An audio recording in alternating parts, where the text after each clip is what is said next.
Senior صحافی اور تجزیہ نگار رؤف کلاسرا کے مطابق اپنے آپ کو دنیا بھر سے مختلف اور بہتر سمجھنا ایک بیماری ہے، اگرچہ کسی حد تک اپنی ذات سے محبت جائز ہے، کیونکہ اگر کوئی انسان خود کو اچھا نہیں سمجھتا تو وہ زندگی میں کسی کو بھی اچھا نہیں سمجھے گا۔ اپنی ذات سے محبت اسے زندہ رہنے اور آگے بڑھنے پر مجبور کرتی ہے، لیکن اپنی ذات سے عشق شروع ہو جائے تو پھر اس کا نقصان بھی بہت ہے۔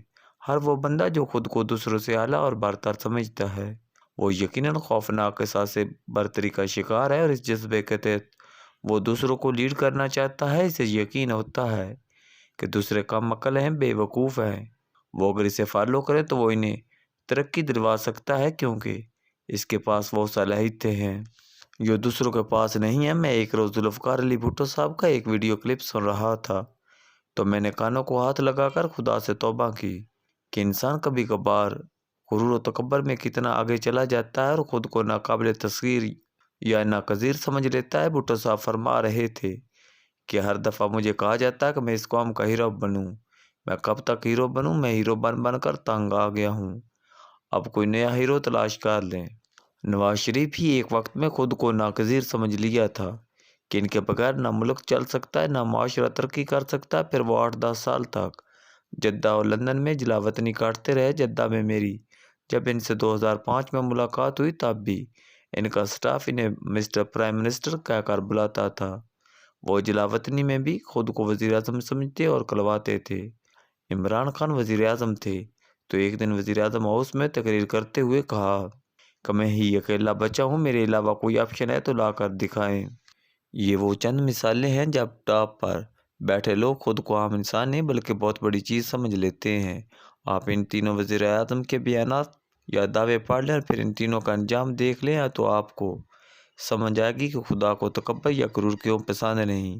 بھٹو صاحب کو پھانسی کی سزا ہوئی تو نواز شریف عمر قید کی سزا سن کر جلا وطن ہوئے، اور پھر عمران خان مہینوں سے جیل میں ہے۔ مجھے یقین ہے کہ روحانی طاقتیں ابھی عمران خان کو اس حالت تک پہنچانے کے بعد بھی ان کے کان میں سرگوشی کر رہی ہیں کہ آپ فکر نہ کریں، یہ سب مشکلیں تمہیں کسی بڑے کام کے لیے تیار کر رہی ہیں۔ باقی چھوڑیے، ابھی نعیم بخاری کا متعلقہ خیز انٹرویو سن لیں جس میں انہوں نے عمران خان کے حوالے سے بڑے انکشافات کیے ہیں۔ نعیم بخاری کے کریڈر پر ان کی پروفیشنل تاریخ کا ایک بڑا کیس ہے، اور وہ ہے پاناما کیس، جس کی وجہ سے ایک وزیر اعظم کو نہ صرف برطرف ہو کر گھر جانا پڑا بلکہ بعد میں چلنے والے مقدمات کی وجہ سے جیل کی سزا تک ہوئی۔ اگر نعیم بخاری اور کوئی بھی کیس نہ لڑتے تو یہی ایک کیس ان کی تاریخی کتابوں میں زندہ رہنے کے لیے کافی تھا۔ ایک دفعہ اسحاق حقانی صاحب سے بات ہو رہی تھی تو انہوں نے بتایا کہ نعیم بخاری صاحب کا انتخاب بہت سوچ سمجھ کر کیا گیا تھا۔ ان کے انتخاب کا مقصد یہ تھا کہ پاناما کیس میں کوئی ایسا وکیل نہیں ہونا چاہیے جو کل مخالف پارٹی کے ساتھ مل کر پورا کیس ہی خراب کر دے، کیونکہ اس کیس میں ان کا مخالف کوئی عام آدمی نہیں بلکہ ملک کا وزیر اعظم تھا جو اپنے اقتدار کی خاطر کسی بھی حد تک جا سکتا تھا، جبکہ شریف برادران کے حوالے سے پہلے ہی مشہور تھا کہ وہ ہر بندے کو خریدنے کی قوت رکھتے ہیں۔ نعیم بخاری شاید وہ اکیلا وکیل تھا جو شریفوں کو ٹف ٹائم دے سکتا تھا۔ اس کی کچھ ذاتی وجوہات بھی تھی، اس لیے نعیم بخاری کا چوائس ٹھیک نکلا۔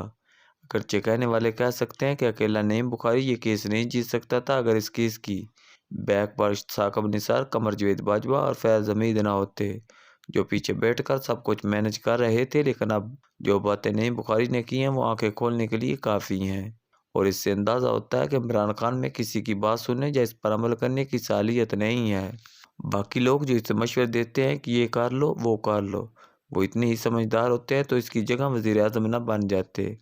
لہذا خان نے کبھی ان لوگوں اور ان کے مشوروں پر کوئی اہمیت نہ دی اور وہی کچھ کیا جو ان کے خیال میں بہتر تھا۔ اپنی جماعت کے اراکین سے استعفیٰ دلوانے اور قومی اسمبلی توڑنے جیسے فیصلوں کو ہی دیکھ لیں جن کے اثرات سے وہ آج تک ریکور نہیں کر سکے۔ نعیم بخاری کے بقول انہوں نے خان کو کہا تھا کہ نہ اسمبلی توڑے نہ استعفے دو۔ ان کے بقول انہوں نے خان کو پنجاب اور خیبر پختونخوا اسمبلی توڑنے سے بھی منع کیا تھا، لیکن خان نے کسی کی بات نہیں مانی اور وہ آج جیل میں بیٹھے ہیں۔ مجھے یاد ہے کہ بطور وزیر اعظم عمران خان کا جب وزیر اعظم ہاؤس میں آخری دن تھا، اس دن مجھے اور امر متین کو ملنے کے لیے بلایا گیا۔ اداکار شان اور ڈرامہ رائٹر خلیل الرحمن قمر بھی وہاں موجود تھے۔ فواد چودھری سمیت درجن بھر وفاقی وزیر بھی بیٹھے ہوئے تھے۔ عمران خان عجیب کیفیت میں تھے اور وہ دل ہی دل میں کچھ سوچ کر مسکرا رہے تھے۔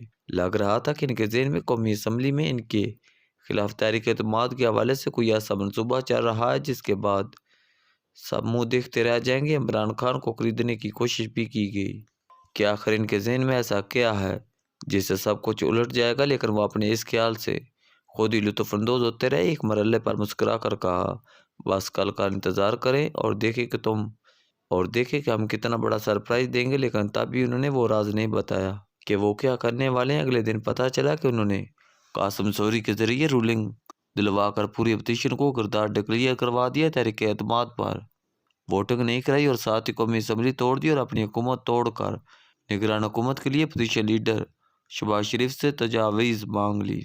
ایسے فیصلے شاید کالج یا یونیورسٹی لیول کی اسٹوڈنٹ یونین کے طالب علم کرتے ہیں کہ اگر بازی ہاتھ سے نکل رہی ہے تو پورا کھیل ہی الٹ دو، لیکن بطور وزیر اعظم آپ یہ کام نہیں کرتے۔ آپ میچورٹی کا ثبوت دیتے ہیں، ایک کمزور جمہوری ڈھانچہ کا اتنا بڑا امتحان نہیں لیتے۔ آپ اس میچور فیصلے کا کس کو فائدہ ہوا؟ نعیم بخاری تک نے سمجھایا یہ کام نہ کریں، لیکن ہمارے ساتھ ہونے والی ملاقات میں وہ دل ہی دل میں کچھ سوچ کر مزے لے رہے تھے کہ ان کی اس ماسٹر اسٹروک کے بعد شہباز شریف اور آصف زرداری کا کیا حال ہوگا۔ پھر ان دونوں کا کیا حال ہوا؟ ایک دن ایک وزیر اعظم بن گیا اور دوسرے نے اپنے بیٹے کو وزیر خارجہ بنوا دیا، اور اب نعیم بخاری جس نے خان کو منع کیا تھا کہ یہ کام نہ کرنا، وہ پی ٹی آئی کی سوشل میڈیا بریگیڈ کی تنقید کا نشانہ بنے ہوئے ہیں، اور خود خان اڈیالہ جیل میں بیٹھے اب بھی اپنی ذات سے محبت میں مبتلا اور قید کے دن یہ سوچ کر گزارے ہیں کہ وہ اکیلے ہی کافی ہیں۔